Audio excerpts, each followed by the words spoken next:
It's right back there. I pledge allegiance to the flag of the United States of America and to the republic for which it stands, one nation, under God, indivisible, with liberty and justice for all. John, you have a little announcement to make? If you will, I wonder if we could take a moment of silence for Casper. Did everybody hear that? No. Billy, could you? Let's take a moment of silence. Billy Casper passed away this week. And he was very important to us here. And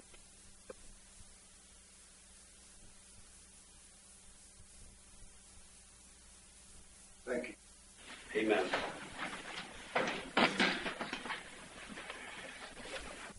A couple things before we, as we get started. What I would like to do is, first of all, provide some thanks and thank yous for some individuals who have been very involved. There's plenty of seats up here, folks. Plenty of seats. Seats over here.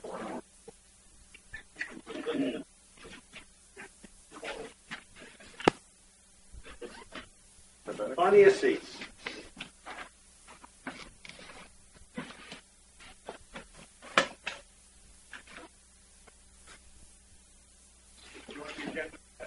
There's your view.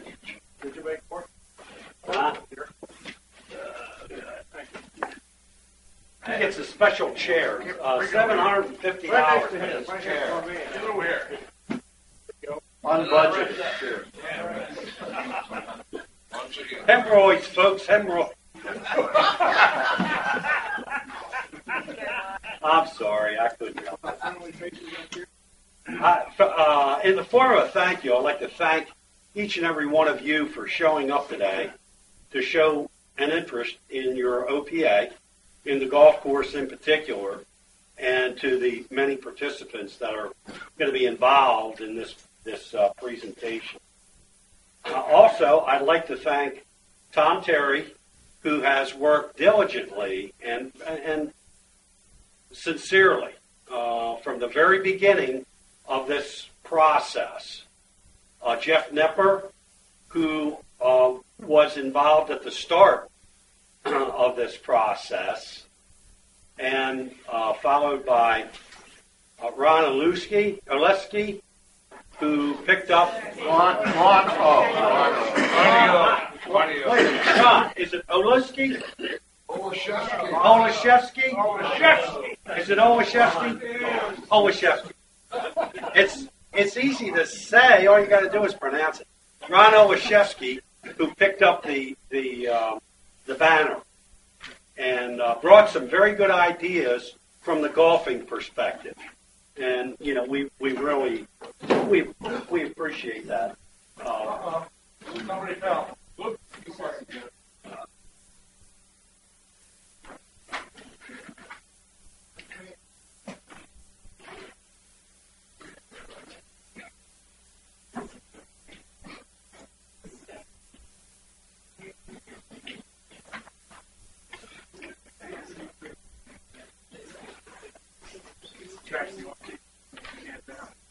I got it. And then lastly, Dave Stevens for his insight at the end of the process. Did you mention Jeff? Let me just answer a question that is on a lot of people's minds. And I'll go over the agenda as to how that agenda is going to flow. Question is, why are we here? Why are we doing this? I want to read some numbers to you. And this has nothing to do with Billy Casper golf or anything of that nature. It is net income, net operating income for the golf course in the fiscal year 2009 was a negative $200,000. For the fiscal year 2010, it was a negative $204,000. For the fiscal year 2011, it was a negative $317,000. For the fiscal year 2012, it was a negative $288,000. For the fiscal year 2013, it was a negative $536,000, and for the fiscal year 2014, it was $237,000. Now that's not an indictment of anybody. What it says is that there's something that perhaps should be looked at. And that's why a movement was created, one way or another, that threatened the well-being and welfare of the golf course. If you'll recall, last summer there was a movement to, hey, let's get rid of the golf course, turn it into a park kind of a thing. Remember all that? I know you're shaking your head, but no, we don't. It was reality. It was something that occurred. I think that the movement really behind that particular incentive was, hey, can we get a hold of these losses and mitigate them and make them more realistic? Look, we know that you're never going to be profitable as far as a golf course is concerned. We know that. But we as a board have a fiscal responsibility to you guys.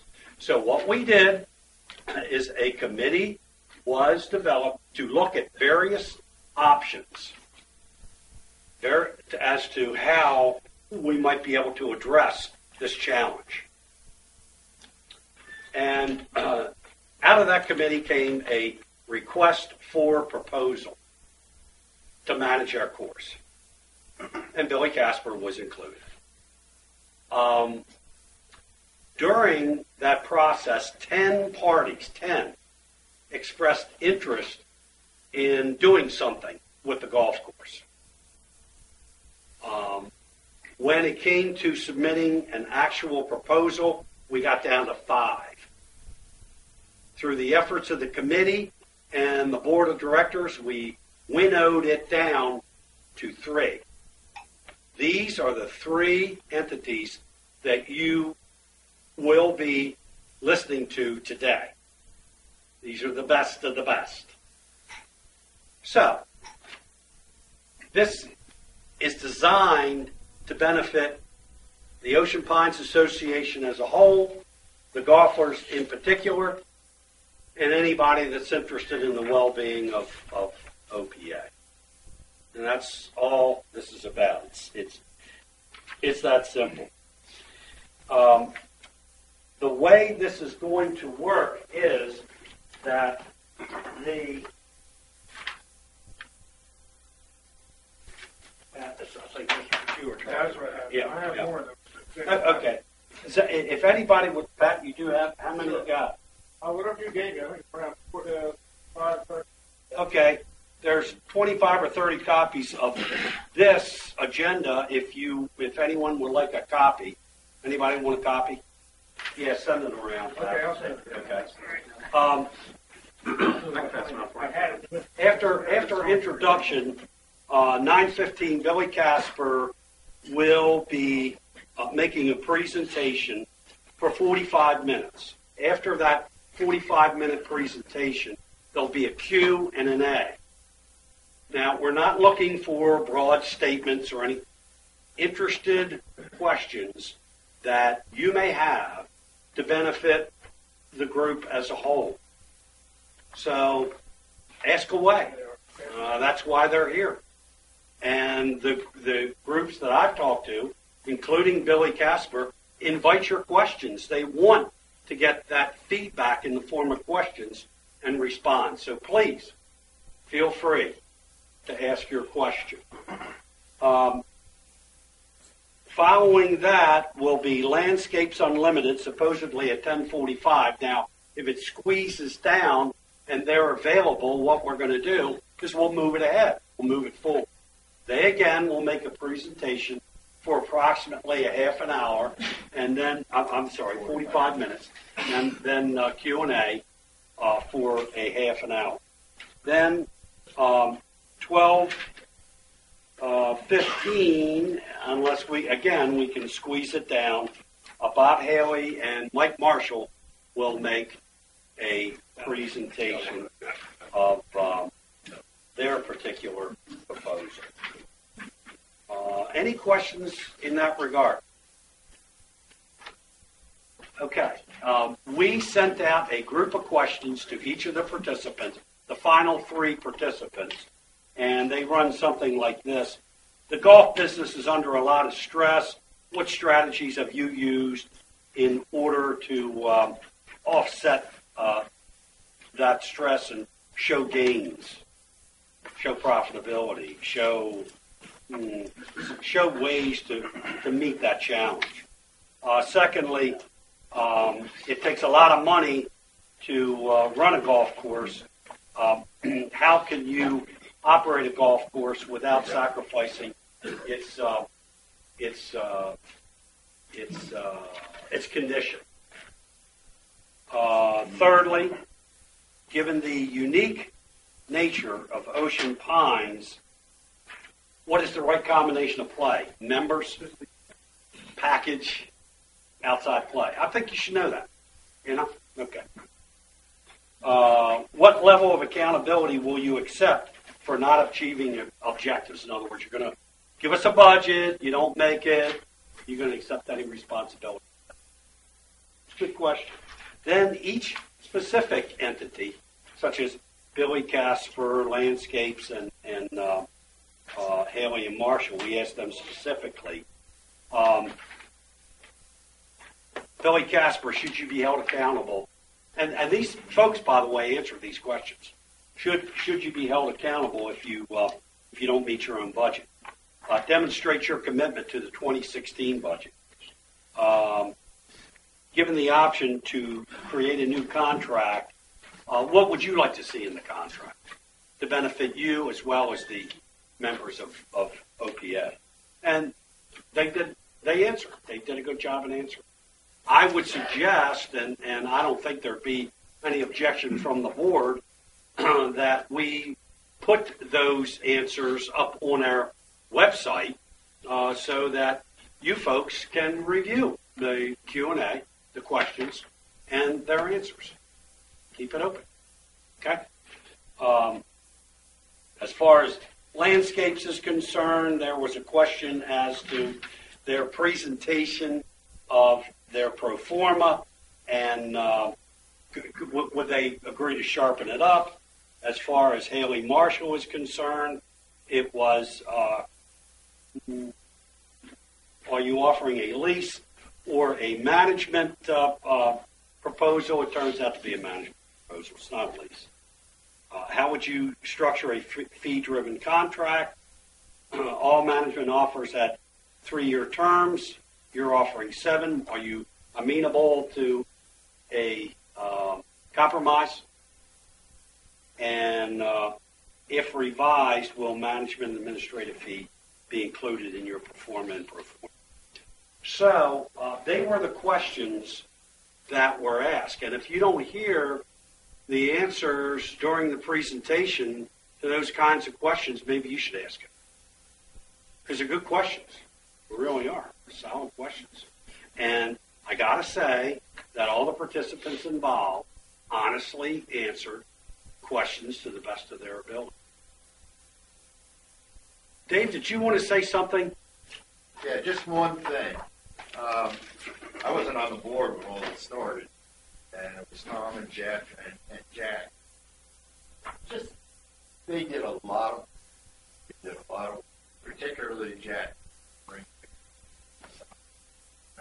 I think the association. That's all I have. Well, thanks. And it was a labor of love. How about that? Okay. It is now 9:15. Amazing how that works. Good job, Jeff. That's amazing. You're on, my friend. All right. And please introduce yourselves so that everybody knows that's who you are. Absolutely. Good morning, everybody. I want to make sure we're going to go kind of micless. Okay, loud enough in the back. Tom, thumbs up. Good with that. Hold on. I got only 2, so I got to have both.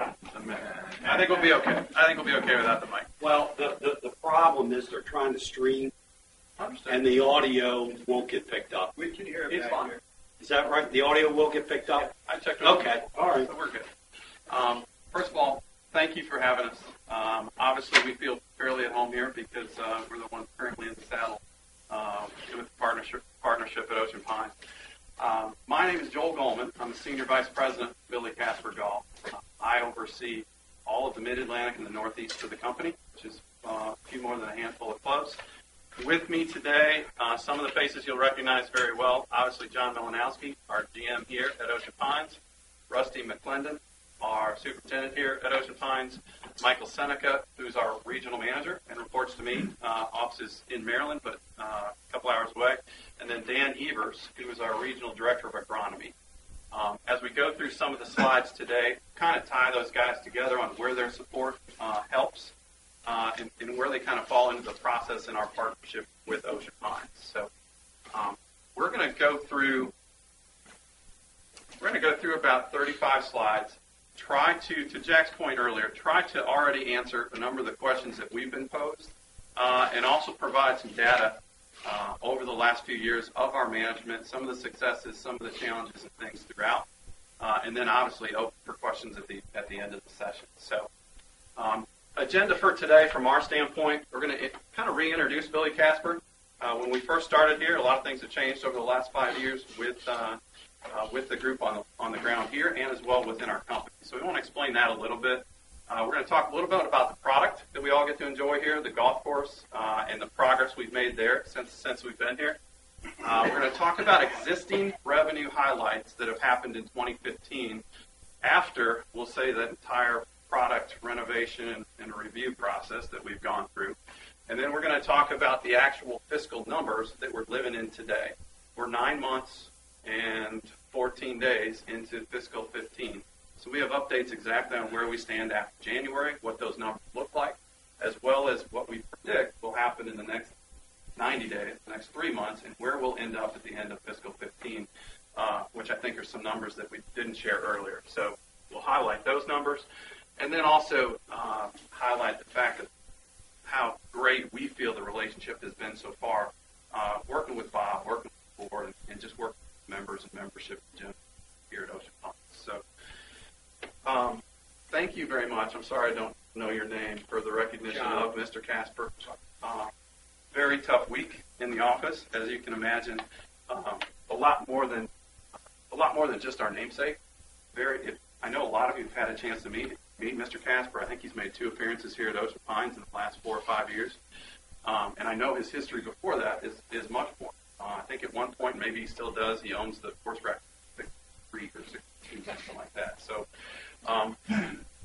most of the executive staff is actually in Utah today for services and things like that. So it's been a very, in a way, memorable week because he's just been able to celebrate all his successes throughout his life.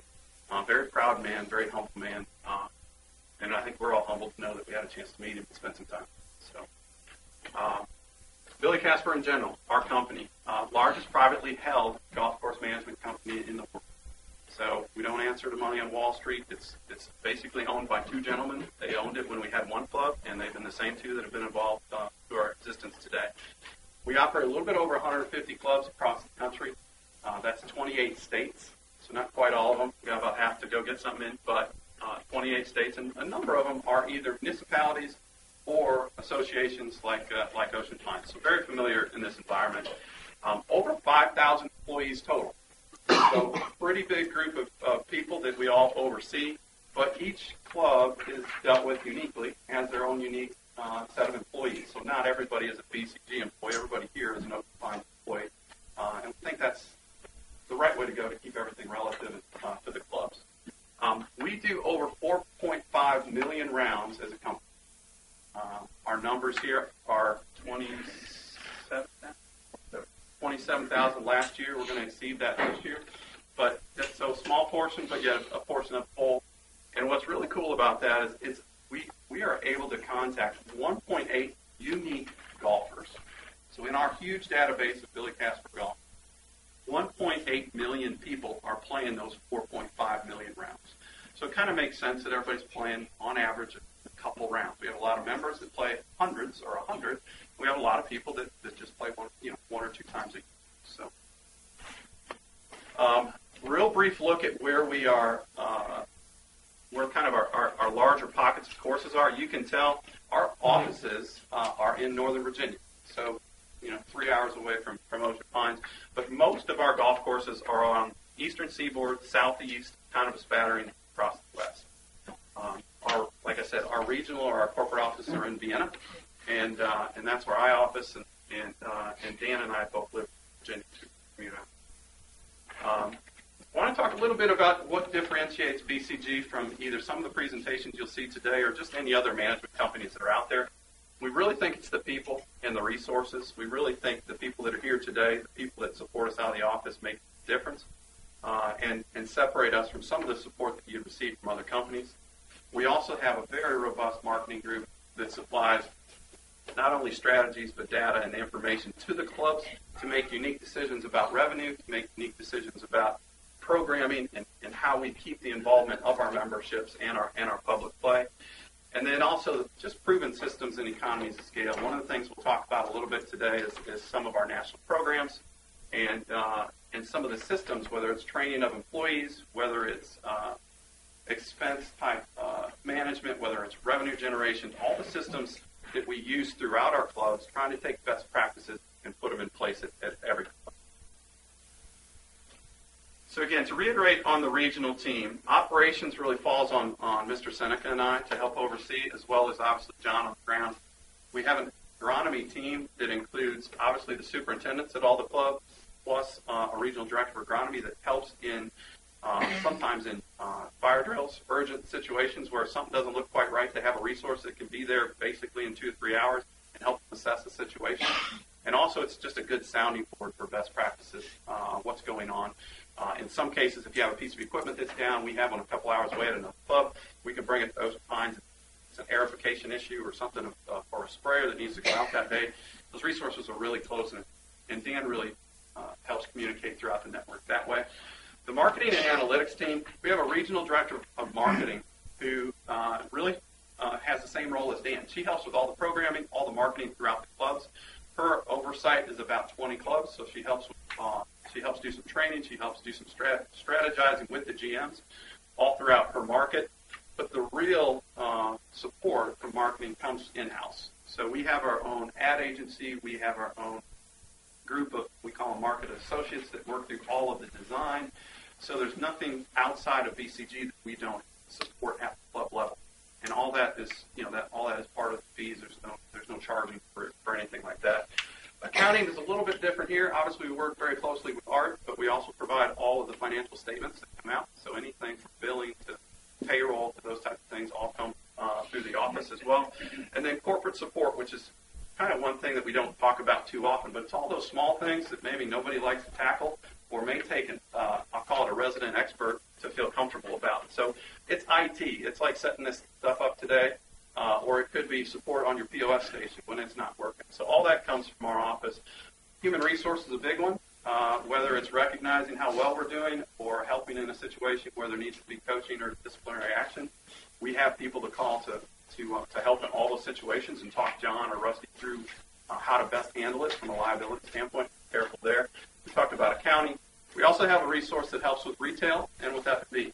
And his job throughout the company is to make sure we're getting the best pricing on the invoice for the products that we're buying, and also, I'll say, staying ahead of everybody else with new product introduction things that is F&B or retail. And then we also have, which is really important as well, we have a public relations firm that deals with writers, deals with national publications that help support not only Ocean Pines but the company in general, we'll say. It could be as simple as a press release after bringing on a new course. It could be a press release after Billy Casper visits Ocean Pines. A lot of that stuff, they feed into the reporters and the writers that do those ads. And that's, again, that comes straight out of our support office. So let's talk a little bit about marketing and what we do. The POS system that everybody sees down in the pro shop is obviously where we check people in. We get, on average, 9 out of 10 people's information to be able to communicate with them after they've played around. So as a member, it's not quite as important. We've got all your information up front. And imagine as a package player or a public player that comes out here, the uniqueness of getting over 90% of their contact information helps us get into really understanding what our players are doing and where to focus some of our marketing efforts, or where to focus, in some cases, our acquisition efforts. And that is, if there's a particular group or time slot of the day, all that data that comes from the POS system, we kind of cut and paste that to look at whatever we want. When I say we, again, what's one of the biggest benefit of that marketing team is that's not something John has to sit behind a computer and do for 4 hours. That's something that gets generated on a weekly basis or by request and comes to John and Michael and myself. We make a decision on, did you guys recognize that the gap in the last 3 Saturdays between 1 and 2, we were only able to get out 4 to 6 rounds? Did you recognize that that was a dead spot? A lot of times ahead of that, we'd have already figured it out. But we can dial into what the average spend is per person that plays. We can dial into exactly when they prefer to play. So if you're somebody that's played at Ocean Pines 4 or 5 times this year, and all 4 or 5 of those times have been after 2 on the weekend, that's not necessarily somebody we would send an ad to about coming and playing on a weekday, right? So all of the analytics, all the data that we're able to collect help us get to a point where we can target our marketing and get as much out of our marketing dollars as possible. The way we get there, we call it the revenue playbook. It's really just an ongoing living document of how we're marketing and how we're planning. So part of John and our regional marketing director and Michael's jobs each week, kind of every Monday, is to go through what the programs are in the next 30 days that are going to help us drive revenue. It could be as simple as I'm sending an email out on Monday to promote a member function coming up in 2 weeks. All that is planned out kind of in calendar form. I know it's kind of small and boring, but all that's planned out in calendar form so that our marketing team knows when to produce items and that John knows how to schedule, how to ready events coming up as well. So it's kind of I'll call it a little bit of our business plan as well as our marketing plan that keeps us on track and proactive toward making more revenue. I want to spend a little bit of time making sure everybody understands how much we communicate with either Bob or Ocean Pines in general. Obviously, Bob has very close contact with John and Rusty almost on a daily basis. If not daily, it's every other day. I'm sure they're talking all of the time. We have monthly operational reviews with Bob that go through financial performance. It goes through all of the marketing program that we do. It goes through all of the services that we provide and how we're doing. It's also probably our best time to discuss feedback, either from membership or from online services, things like that we're getting, and gives us a chance to communicate how we're going to address that.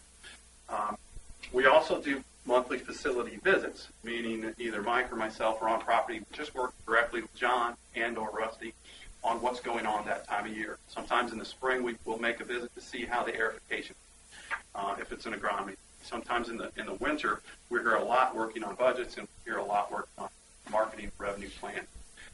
And then obviously we're available at any time. I know when we started there used to be semi-annual reviews with Golf Advisory Group, Board, whatever that was. So those were scheduled, and obviously we're close enough and available for all of that. Some of the programming, and this is programming that we do internally, this is really our training program. So all of the service levels you see, the services that are provided, happen, for a couple different reasons. Hopefully we're hiring exactly the right people with the right personalities to make your experiences better. And also they all go through a training program with Billy Casper Golf. From a member standpoint, which is kind of, I don't want to say it's a different service, but it's a lot more. We expect last names, we expect, quick greetings because it's just familiar people. And then kind of we would call just our guest experience, which is our standard experience that every golfer should feel when they come onto the property. It's greeted in a proper amount of time. It's it's kind of a starter script. It's the script at the pro shop. It's actually even certain questions that to gather that data that we'd like to get from every employee. That's part of from every guest. That's part of the training. How to make it an interactive conversation versus just asking the same question, which could be 200 times a day. So the employee, the BCGU side of things, I would just easily describe that as a career development plan within Billy Casper Golf. So We have a number of examples throughout the company, Mike being one of them, myself being one of them. We started as maybe assistant golf professionals, graduated to general managers eventually, and then graduated into multi-unit regional type management positions. So do a very good job as a company educating and helping to coach our people into better positions and promoting from within.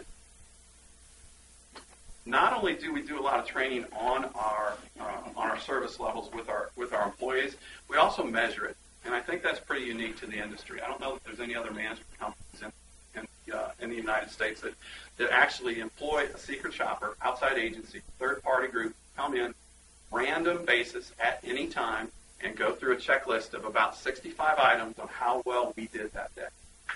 So they come in, they make a tee time over the phone, we get rated on that. They come in through the shop, get rated on that experience, play the golf course, we get rated on that experience, and then as they exit, transition of leaving the property, whether there was thank yous, whether there was acknowledgement, all that is rated and rolled up to the office and then distributed out. So every Monday after that week's process goes through, in my email box, there's 100 of these. I can tell you that the average at Ocean Pines this year was 94.1%. And that wasn't just one shop. I think that was 11 or 12 shops throughout the seasons, kind of starting in April through October. There's only about, our average as a company is 90%, but everybody seems to hover between 88 and 90. Really an elite group to get above 94, 95. The highest in the company, I believe, was like 98.6. Happens to be in our same region as well. But 94 is a huge accomplishment, considering that's getting 63 out of 66 points every time on average that comes. So it very, very, compliments to John and his team and Rusty and his team on nailing all of the service aspects. We'll talk a little bit about our national partnerships. We do a nice job of negotiating all of our almost 70 to 80% of our buying up front, and then leave the buying to the guys at the club. They have access to all those accounts and what those discounts are. Simplest example of something recent at Ocean Pines, when we were having battery issues with the carts we currently have, we were able to save the OPA $27,000 on the replacement of their battery and got them all installed. So just one purchase from a national vendor that allowed us to create some big savings. So, and you can see, obviously, we have national agreements with all the big names, and then we have a lot of little regional national agreements as well. All right, so let's switch gears a little bit. That's kind of the wrap-up of BCG in general and everything we have to offer, I believe, as a management company. Switching gears to the product side, I know that we have been very, very happy with the progress we've made in delivering a much more playable golf course that's in probably as good a condition ever been, at least in our tenure here, especially considering the age and everything of the play. So we're very, big round of applause for Rusty on all the things that his group has been able to do. Wanted to take you through a little bit of the timeline of since we've been here, all the things that have been accomplished, and I know that comes with dollars, and we appreciate the investment that you guys have made in the club and in the product itself. We started in November of 10 and recognized that there were certainly some structural issues, whether that was irrigation heads being 2 inches below the ground or irrigation pipe being 2 inches below the ground. Recognized a lot of weaknesses and kind of brought those to Bob's attention. In year one, we were able to resod some greens, get some greens back into shape, but really in year one had the entire front nine closed for reconstruction and some other things going on green-wise, and then also renovated some green complexes on, not just the green, but complexes on number 7. So year two, similar, but just flipped, right? We had the back nine renovations going on in our second full year being here. And then in year three, really since May of 2013, which I think is important, we get to some of the financial discussions.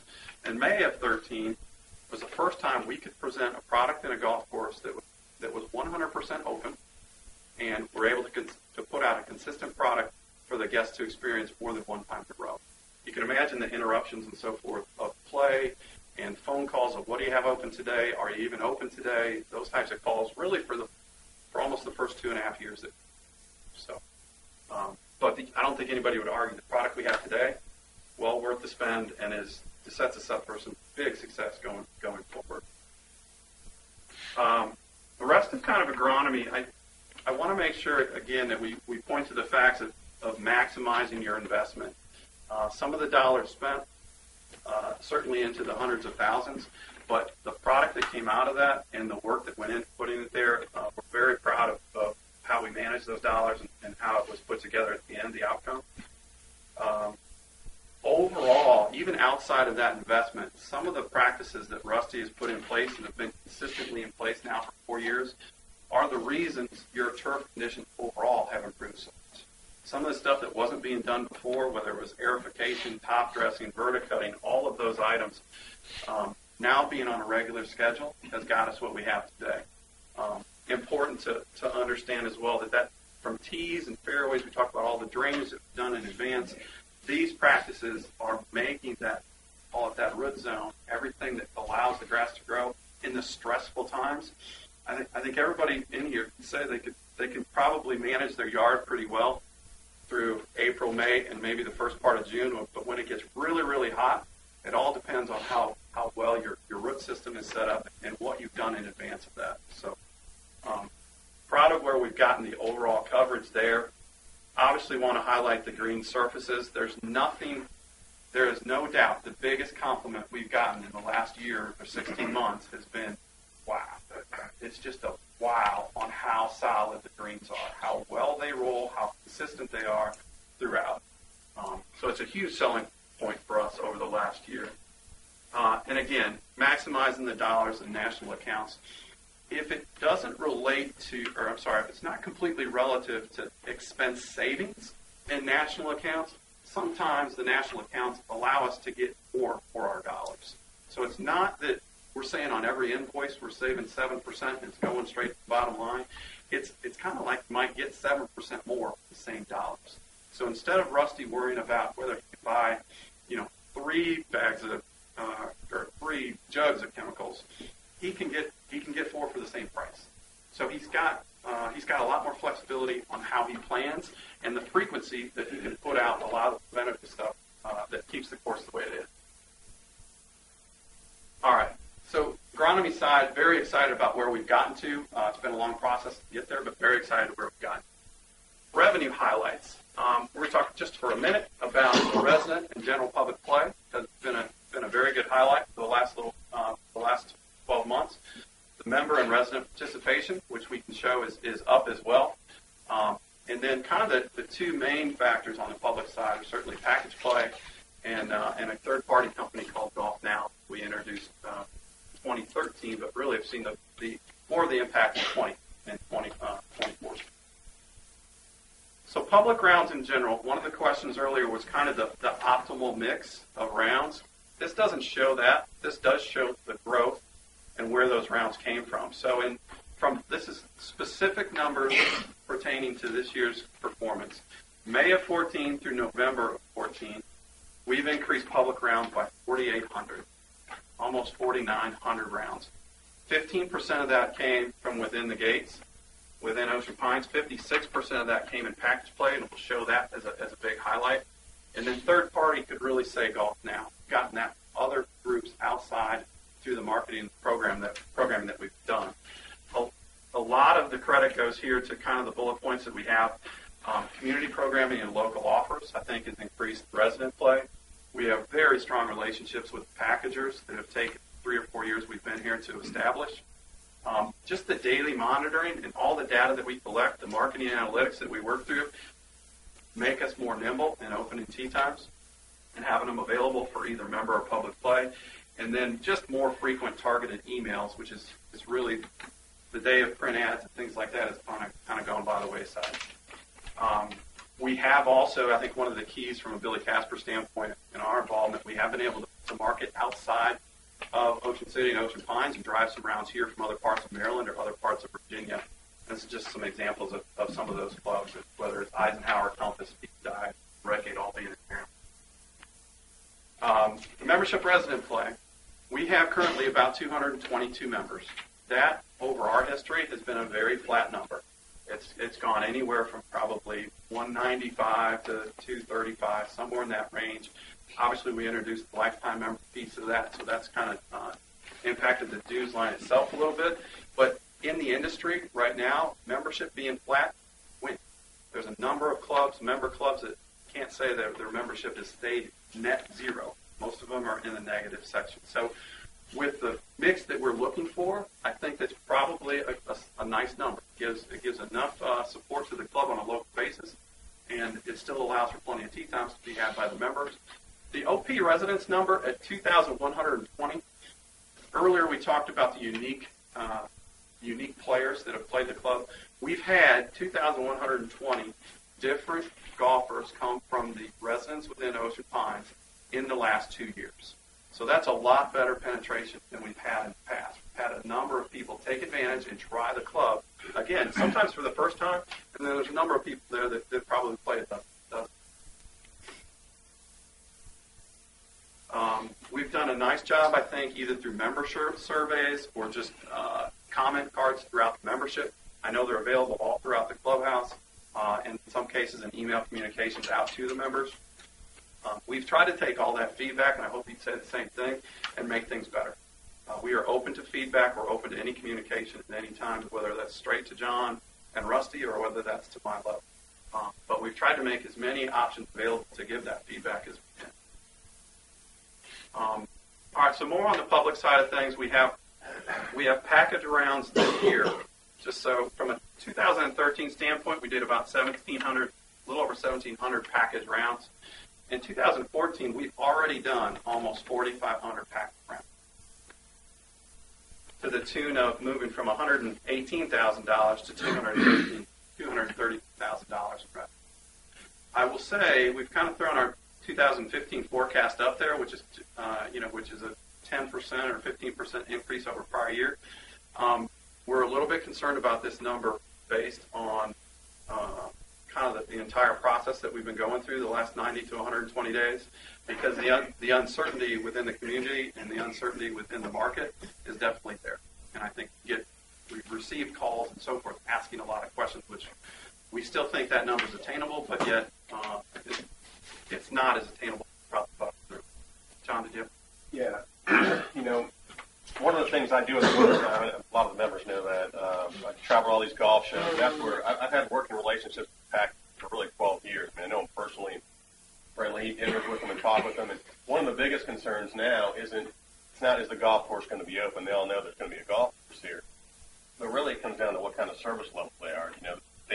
They trust us over the past couple of years. They know what Ocean Pines has to offer. They know what the staff has to offer, the service that we've given, and that's what they're concerned about in the future.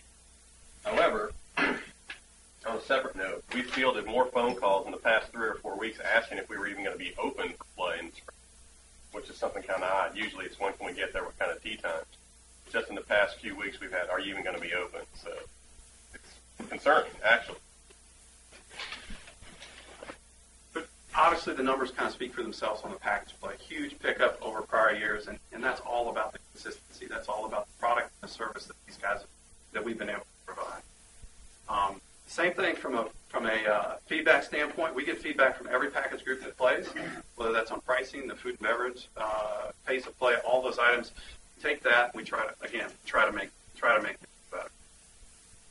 The last piece from a revenue standpoint I want to talk about is a company called GolfNow, and they're a third-party group outside of, they're a national company that really helps market some of your underutilized tee times.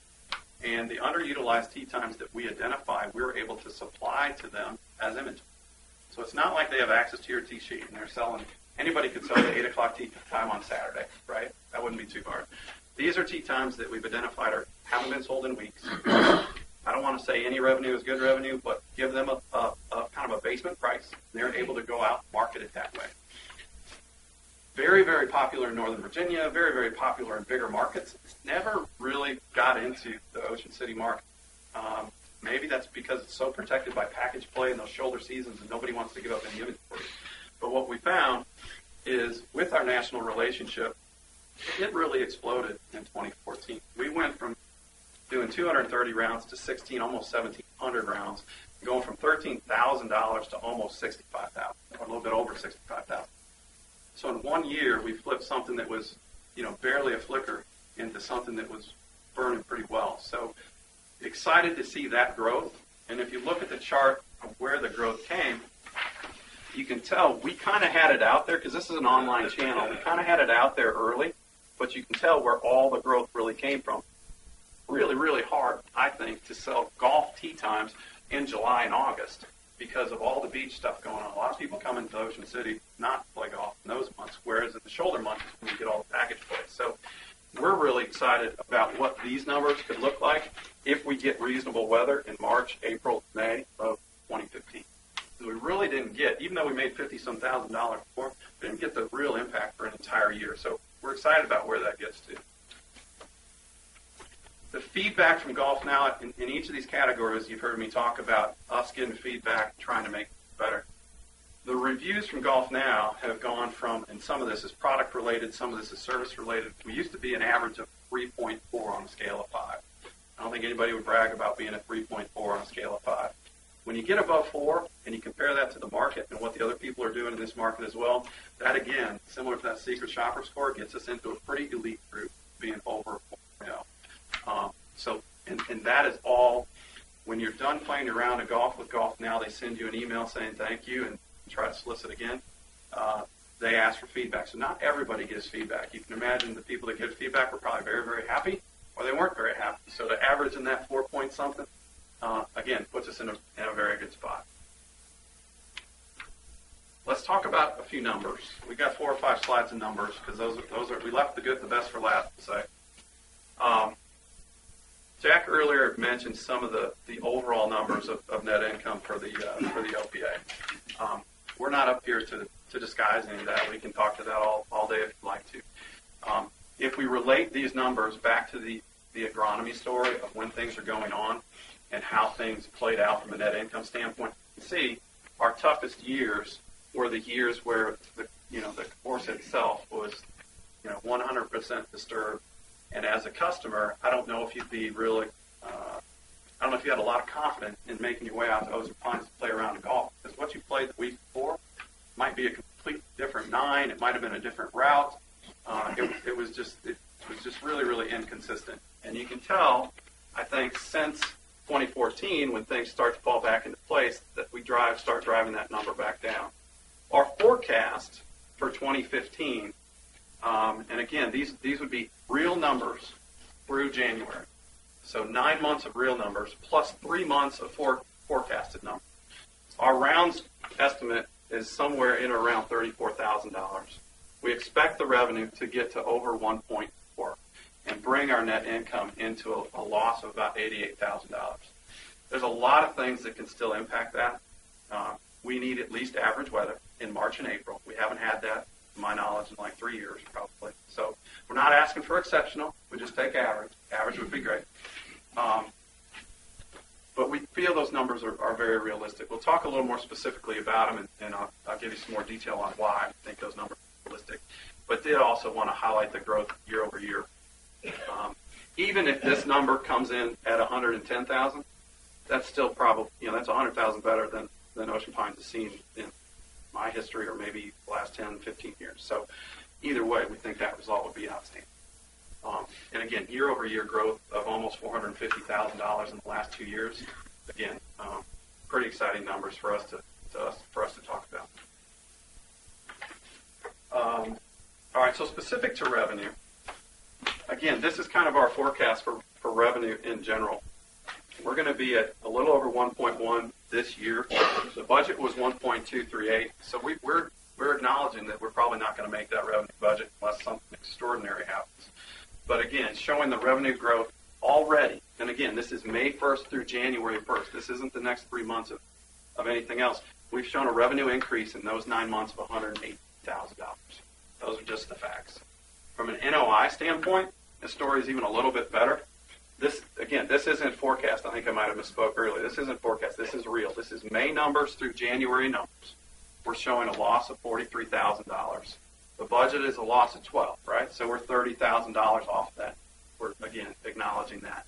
We think there's some opportunity to maybe make a little bit of that up, but either way, exceeding prior year by $138,000 in NOI, in profit to the bottom line, is a pretty good story. Should lead to some pretty good job security. We talked briefly, and I'll make it quick on the rounds. Overall, again, public rounds not quite to 5,000. And again, these are real numbers. These aren't additional forecasts. This is what we've done so far. Total rounds, you can see the member rounds are down slightly. I would attribute a lot of that to the shoulder season rounds that weren't available in the first parts, or even the shoulder season rounds that we couldn't really get out and play much in November, December, and January, which sometimes you can, because that's when the kind of the table of how many rounds are getting played by members versus package play really starts to tip members' way. So, but again, solid rounds growth through the last 9 months. And then ultimately on the revenue side, just to break it out a bit, again, 118,000 over prior year, not quite to budget, like we've said. February through April, if average weather and the programming that we've already shown has been successful works, we expect that actual to prior to bring in another $74,000 additional in revenue, making our total revenue for the fiscal year 15 just under $200,000 at $192,000. On the net income side, we showed on the last slide that we expect the revenue to be about a little over $70,000, $74,000 over. We also expect to still find a little bit of savings, maybe some more economies of scale, maybe another national account purchase that helps us out to save even a little bit more. But again, this number being at $138,000 over prior year as actual, and this number we're forecasting overall NOI to still do better by $100,000 in the next 3 months. So making the kind of the overall 9 actual plus 3 forecasted at a prior year improvement of $238,000. So after all that said, which I think I'm pretty well on time, staying within my 45 minutes, kind of back to the question of why BCG and why not somebody else. I think we spent a number of slides talking about the resources, the amount of people that are attached to this property other than John and Rusty is phenomenal. It probably is upwards of 20 to 25 additional bodies you're getting support from, either county level, HR level, operations level, all the things we already talked about. I think very, very hard to compete with the number of resources we provide. Very proud of where the golf course has come out after your investment and after our project management throughout.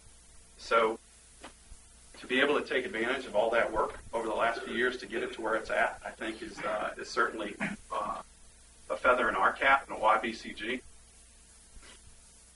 Something that's a little bit harder to measure, but I think it comes out in the financials themselves, is just the consistent and targeted programs that we've had over the last 2 to 3 years. Hard to have a consistent and targeted program when you have 9 holes open one month, 9 holes open the next month, then a combination of 9 over the next month because you got dirt coming in over here. Over the last 16 months, you can see that revenue growth. You can see that EBITDA, all the net income increases because of just a consistent approach and a solid programming effort. And then really reestablishing a positive reputation in the market. John alluded to it briefly just on the package play. I think just in general, the product, the services, the program that goes about, I think all wraps up to really in the market having Ocean Pines have a better perception than it had 4 or 5 years ago. And I think the gap that we've created is substantial. It's not just a little bit better. It's a lot. I think we've been able to show that there's a proven trend. I know it was pretty rocky there in 2012 and 2013 for a lot of reasons. But since then, the track that we're on is very, very strong. In the last 9 months, we've met the budgeted NOI 7 out of 10. So there's 1 month in there, I think it was May, that was a little bit tougher on the weather side, or April that we did not. But whether it was the revenue side or an expense side for us to get to those numbers, and I might have misspoke. Budget or prior year? Remember? But yeah, I think it is. I'm almost positive it's budget. So we're really proud of what we've been able to deliver on the financial growth side. And then ultimately, it's a trusted partnership. You guys already know. I know we've certainly enjoyed the partnership with Bob and understanding how easy he is to get a hold of, how open he is to conversations about good, bad, and ugly. But just having that relationship and a vendor, which we think of ourselves a lot more than just a vendor, but as a partner, makes our job easier, and I hope makes everybody's experience easier.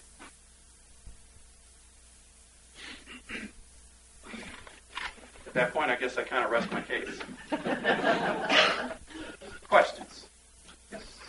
What I'd like to questions? How do you want yeah, to do what I'd like to do on this Q&A, Jerry, is give you this mic, and I'm not so sure this was picked up in the streaming. You know, Joel's presentation, if it's going to, was it clear? Because it's important. Okay.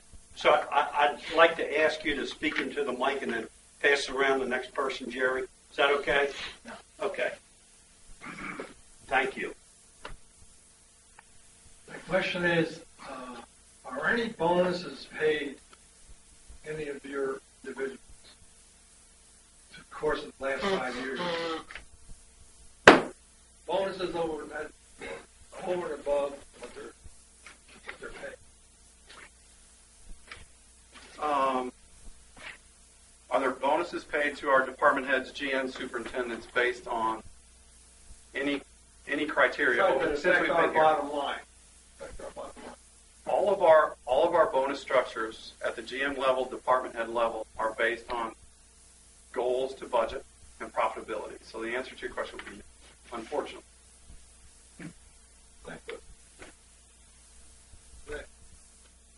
Pass it. Yeah, Don, speak into the mic, please. Okay, Mr. Collins. Identify yourself, too.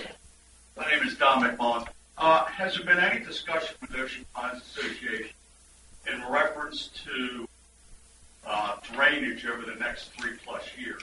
Because we still have 9 holes on the course, and I think you all know that, that need drainage from tee to green. And number 2, the carts, what's the 3-year discussion? I mean, 2015 to 2017, 2018, will there be carts that will be bought? Will there be carts that are going to be leased? And the biggest thing, how are they going to be maintained? So I know we're looking out 3 years from now, but my question again, has there been discussion with Ocean Pines Association concerning the next 3 years to drainage as well as carts? Thank you. There's certainly been discussion on the effects of what's still out there from a drainage standpoint, because it is pretty obvious when you go from one fairway that's been renovated and drained and another fairway that's not. I think we've done a nice job of trying to mask it as much as we can. So the answer is there's been discussions. I think that's a little bit more of a budget issue down the road and planning issue from an OPA standpoint more than from our standpoint.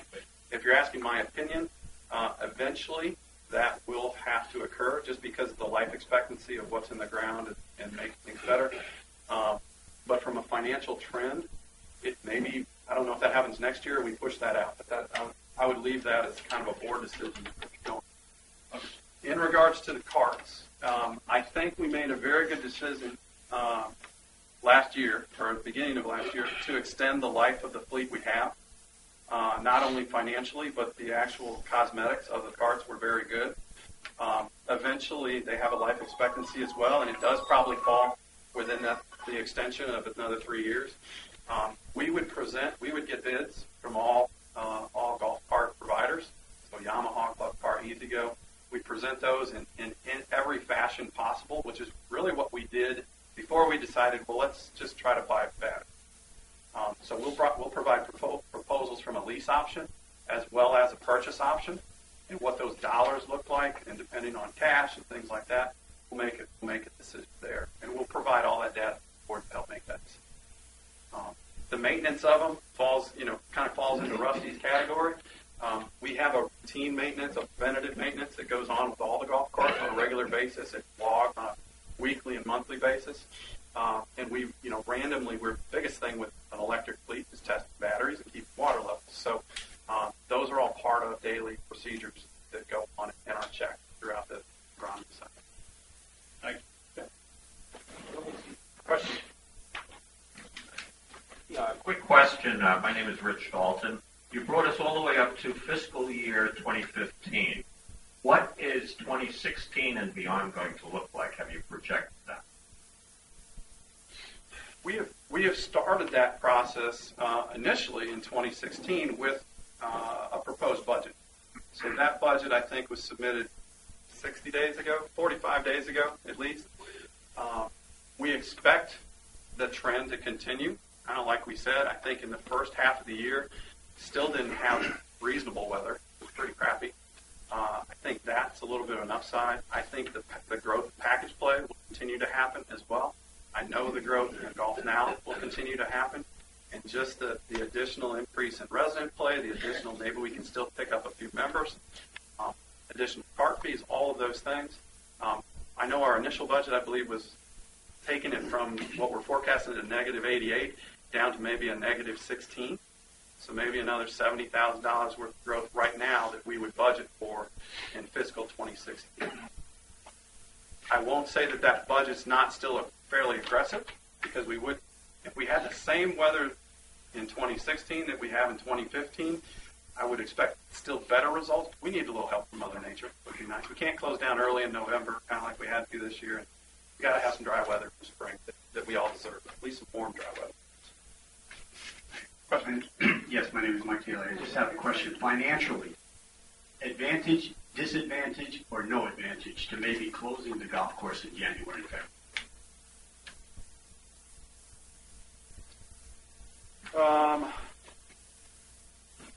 Good question, no doubt. I'd say no. I would put it in the no advantage category, especially for those 3 months in your market. I would hate to be closed on a 70-degree weekend in January. It also allows, if you've been in the shop lately or you've been around the clubhouse lately, on a day like today, it's pretty much John is the only one here, and we would carry that overhead regardless if we were open or closed. So John, Scotty, and those guys, it's a big planning time of year, so we'd still have a couple department heads like we have now, whether we're open or not. So those guys are here to take revenue if the opportunity presents itself. So that's good, and it also allows, Rusty and his team, there's not enough play that gets in the way of any of their projects anyway. If we had a huge project going on that you could actually complete in winter months, there may be some sense to that. But each year is different. I'm probably not a specific answer, but each winter is different. 3 years ago, in the winter of 12, you'd have lost $100 and some thousand in revenue. We need that winter again. It'd be nice sometime. Ronald Shusky. Kudos on the golf experience. Great job. Do you have a plan to either maintain, upgrade, or at least keep the grill facilities open when the course is open? That's a concern to a lot of members. We play all through the year, and at the end of the golf round, the grill's a big deal. If I'm not mistaken, we've gotten a lot of that feedback through some of the channels or straight Bob, or I know we've heard, as far as I would just call it hours of operation, right, of the grill. Those are things that we need to address, and if we're missing that, then we'll fix it. Because it's part of the amenities, it's part of the experience, as you already said. And yeah, we'll just have to make sure that the hours of operation are appropriate for the ending of everybody's rounds, especially from a member standpoint. Yes, ma'am. Sorry, you need the mic. Good morning. My name is Suzanne Brook, and I am a member here at Ocean Pines Golf. I'd like to thank Billy Casper. Great job you have done, and I would like to urge the board to continue your partnership with Billy Casper Golf. Thank you. Is that a question? No, that's a comment. Continue with questions. Okay. My comment, or question rather, really falls under, follows up with the question about the term grill. In your opinion, the opinion of Billy Casper Golf, would improvements to this country club, this building, increase membership and increase our bottom line? Well, that was pretty loaded as well.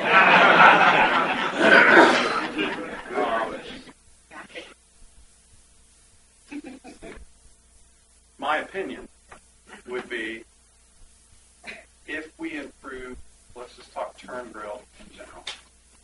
I know we sometimes call it throwing lipstick on a pig a little bit down there with some paint.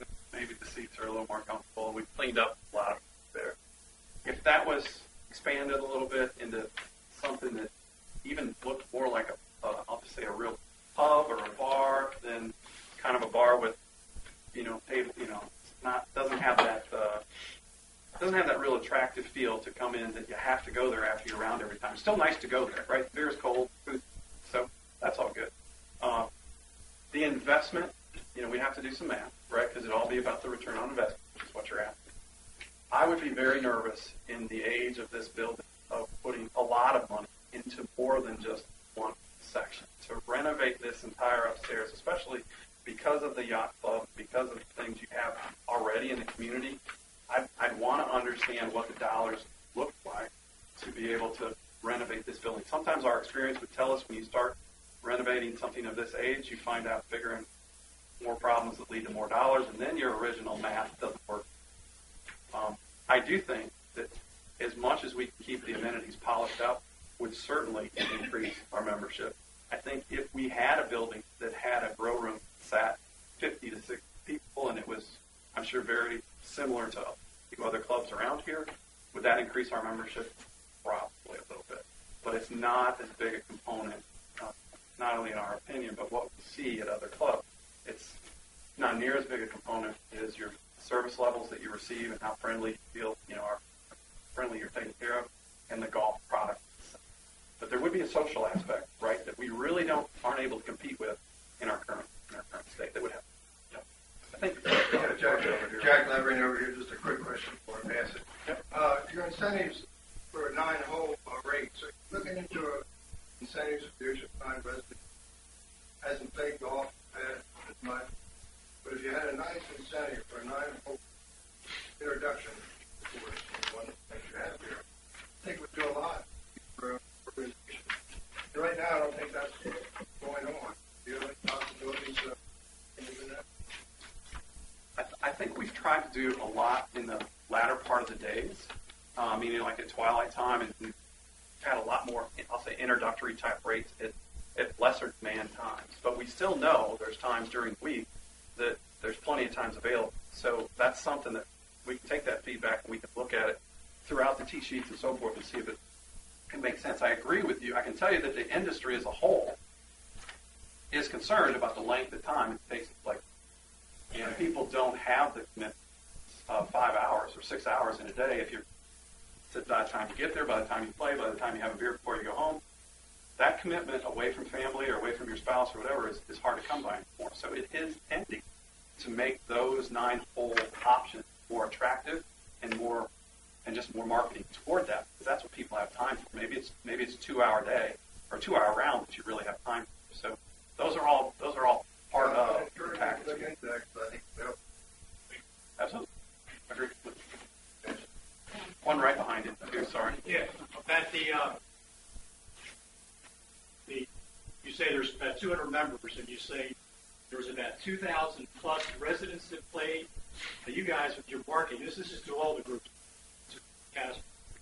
I mean, that's a lot of people out there that should be, your marketing people should be, say you get 5% of them, that's 100 members. It's some, maybe the 9-hole thing easy. There's some incentives for that. I mean, your marketing, basically, you got all their names on your feedback. You should start with that. What are you going to do? I think we've got to understand, and we can get that from the data. How many rounds are they playing? We have their data and market to them. To your 9-hole comment earlier, sir, what is the right product to go market to them? It may not be a membership, but it may be a card that you can play 5 rounds and save $5. Some kind of more of a loyalty program to that group. Because if a lot of members do the math, right? It means if you're going to pay a couple $100 a month, it means I got to play at least 5 times a month. It means I got to play at least 30 rounds a year. The math is important to most people when they buy a membership. So, but you're exactly right. We've gotten to the point now where we have a lot better penetration into the Ocean Pines community with data that we can communicate with them that we hadn't had the 2 or 3 years prior. I think because of just membership opportunity within Ocean Pines. We understand that, and we'll fix that. Finally. You restored your greens, and you're well on your way of restoring your reputation. Not coming through. You're not coming through. Need to give us your name, please. Okay, it's William Rodriguez. Right. Can you hear me? Okay. You guys have restored your greens. You guys have restored your greens, and now you're well on your way to restoring your reputation that I know has suffered for a long time, because I've walked this course with a number of people who hadn't played for a while and were surprised at the conditions. My one chief concern is knowing that we're in the transition zone, and this is a difficult property to manage with respect to drainage issues that have existed long before Billy Casper, that there's a degree of insight and there's a learning curve that you have to go under to really understand how to manage the cultural practices associated with this golf course. And I'm afraid, and I'm asking if you would agree, that if we change management right now, that we may be going backwards, because there is that significant learning curve that would have to be overcome in order to develop the cultural practices that Rusty and the staff has implemented thus far. And that's my concern and my question.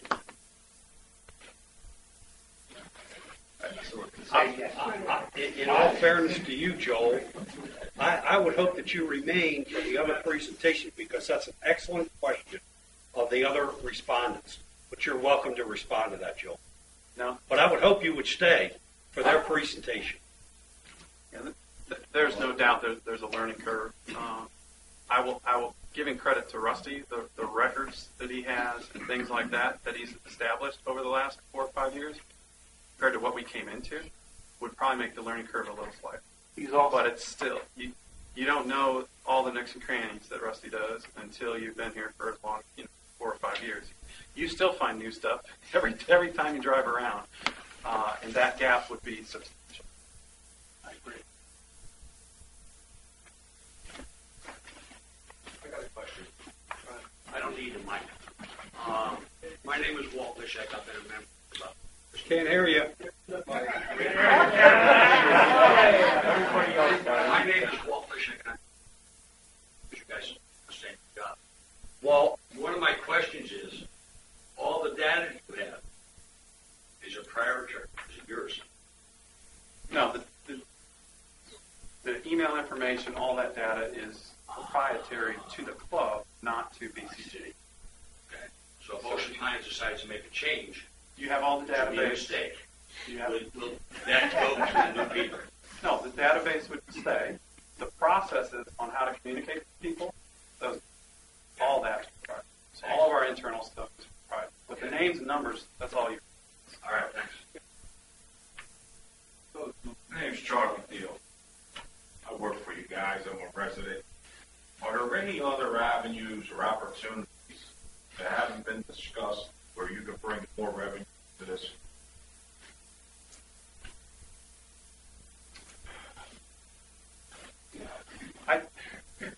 My answer to that would be, I think we're very respectful of the balance and the mix of the types of rounds that we bring in. And could there be a model, and this wouldn't be a popular discussion to have today, but could there be a model that if we went completely private, it would maybe provide more revenue? We decided to try to go find 450 members, which is probably a good number for 18 holes. Could you sell that model in 5 years and make that work? That would be out there. You could also go the opposite side. You could not have any dues, and you could do it. But I don't. All the strategies, all the internal stuff, everything that we're trying to look at to find more revenue, we're not holding anything back. If it was there to find and to implement, we'd be doing it. Well, one of the things is the lost membership.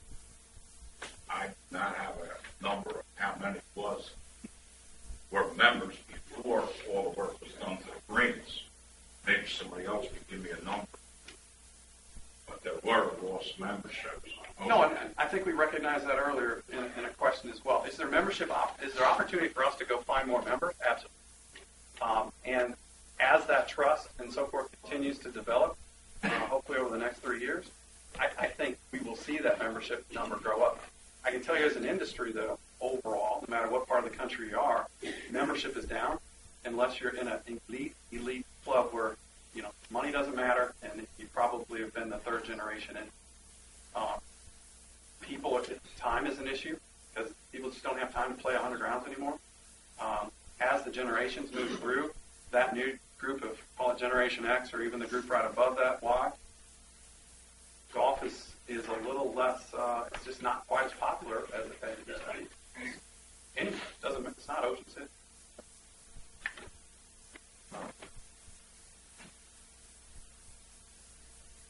Morning. My name is Jim Weisler. I'm also a member here. I was wondering, you were showing the trend line for rounds played. What's the trend line for revenue per round? Trend line's what? Revenue per round. Did you hear me? I'm listening. Everybody did except Jack. No, I didn't hear. Yeah. Revenues per round, Jack. What's the trend line per round? Revenue per round going up. Oh, okay. Obviously, we're making some impact there on the revenue side per round as well. It's not as substantial as the volume in rounds that we see.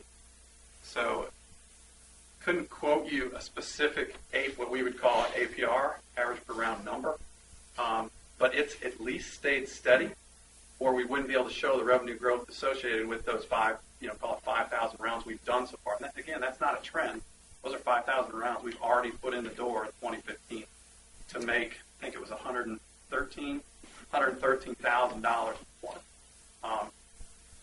So if you want to do simple math, that extra 5,000 rounds, we're only getting a little over, that's not the right equation, but we'd be getting $22, $23 a round from the new 5,000. That's not a fair assessment.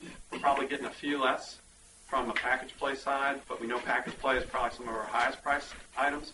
We have been able to track, rounds have gone up as well in time slots that we can't charge premium dollars, like Twilight, right? Because we've already sold a lot of the premium times to either members or package play around the corner. So it really answers your question is APR is probably down slightly, but holding very steadily. When I say slightly, probably less than a dollar or two, would be my guess. I think that's probably pretty accurate. But we've been able to fill in with rounds on top of the normal rounds that are paying the same rate. So you'd expect it to go down a little bit. Not a big. It hasn't been a concern. We've talked about it in all of our monthly meetings. It's holding in there pretty.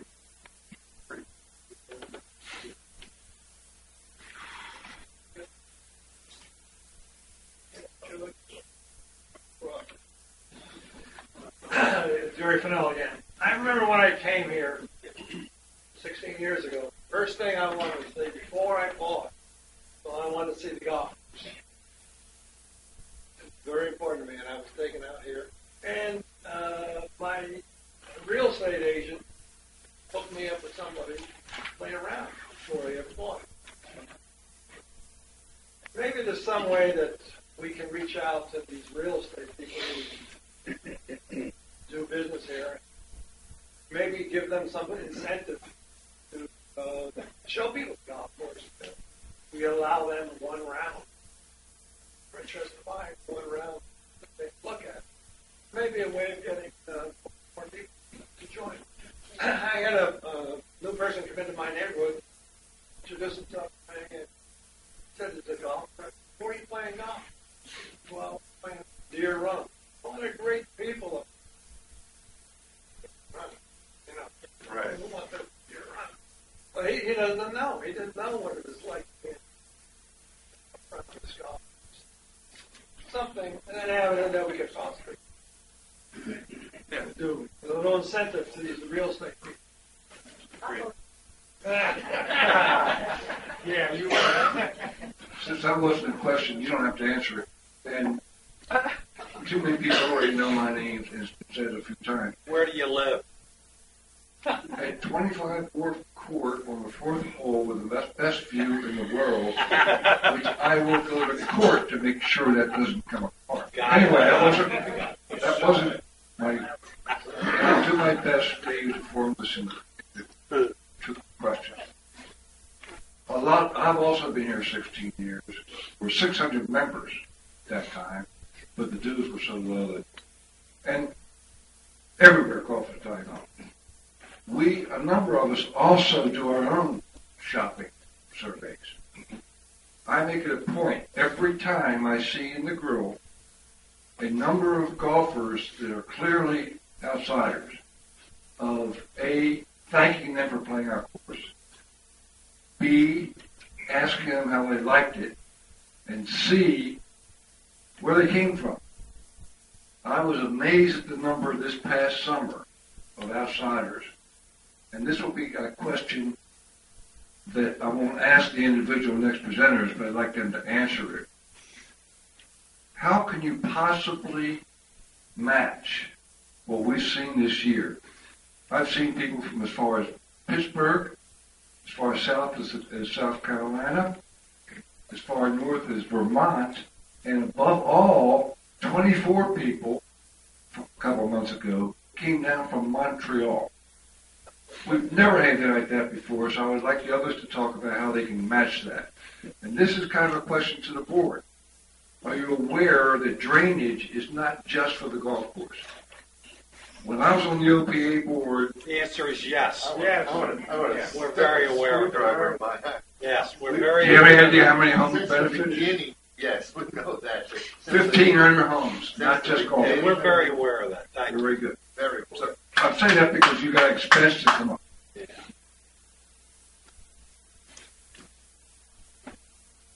Any other questions? Just to make sure that I thought it was an interesting question for the golfers, and I'm a golfer. I play with Ron when he lets me. He may not let me anymore.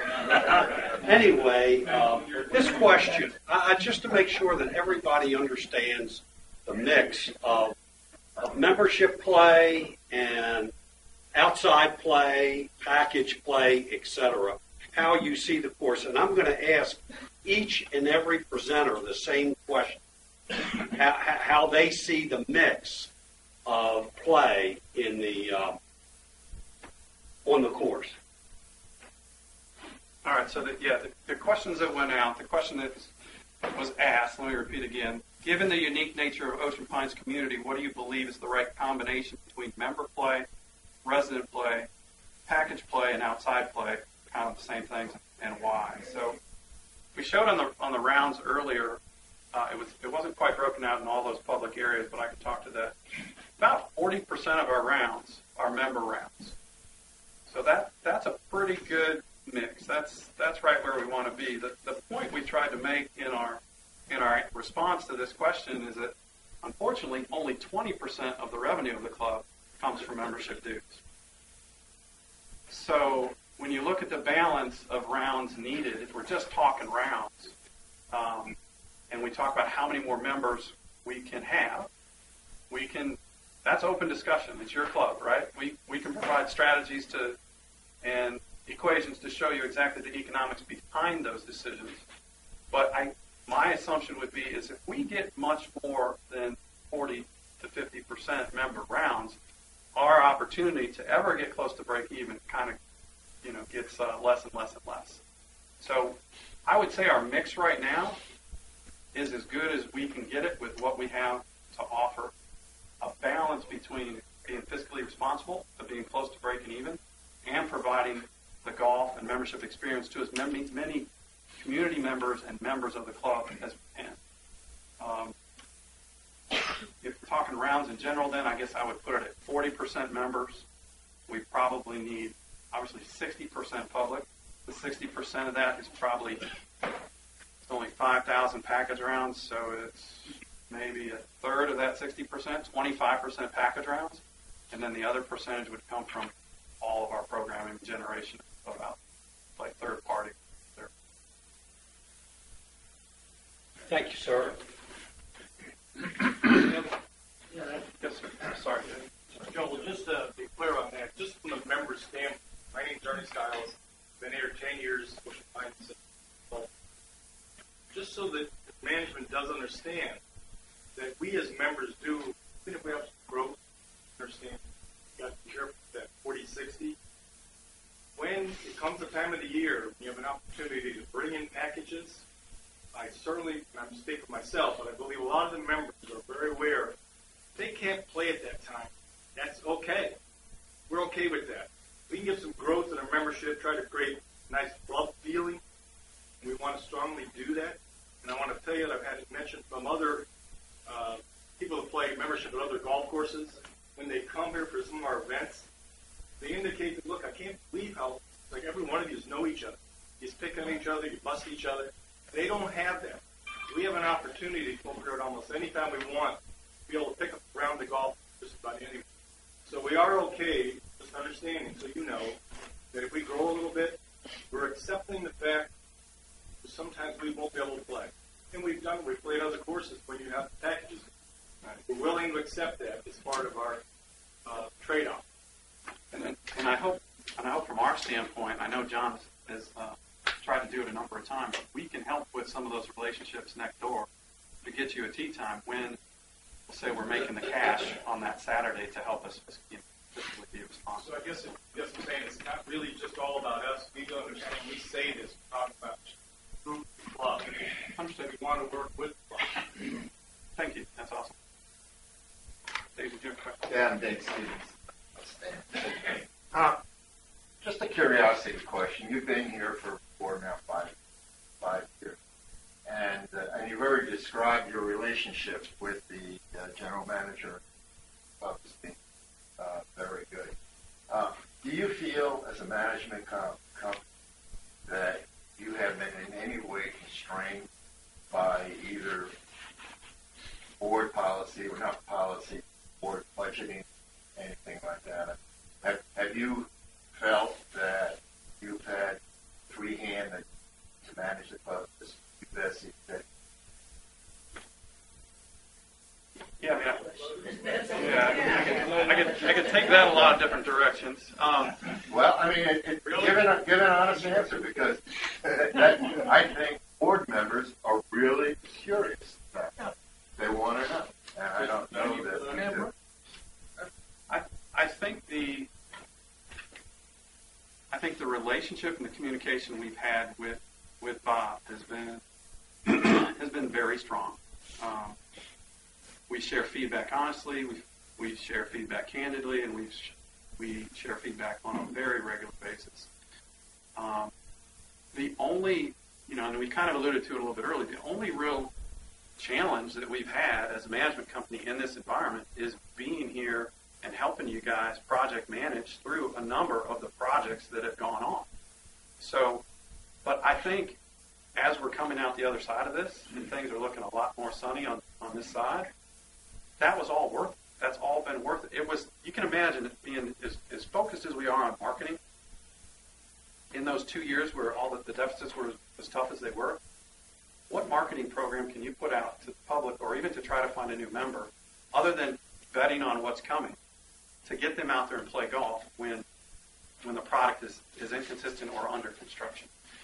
We were probably guilty of thinking we could get over top of that and even be better at convincing people to come out and only play 9 holes, or convincing people to come out and play the same 9 holes twice. Part of that decision early on to keep, because the other alternative would have been we could have closed for a year, had it all over with, could have been $1 million loss, got it all over with in 1 year, and moved on.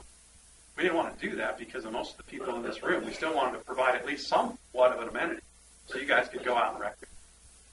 We talked about that. I know the board was part of that too. We talked about what's the best plan to do this, and we decided to do it in 2 chunks. And the weather cooperated kind of, but we ran in, those years were not the greatest years to go build a green or resurface a green. So, but otherwise, Dave, to answer your question as far as board involvement and Bob's involvement, there's been no restrictions other than maybe some of those project decisions that have made the job hard to generate revenue. The relationship has never been hard. The relationship has always been feel you have all the information that we have. That's it. Yeah. Okay, that's the cycle. In fairness of time, the other candidate is due to arrive momentarily, or they're here now.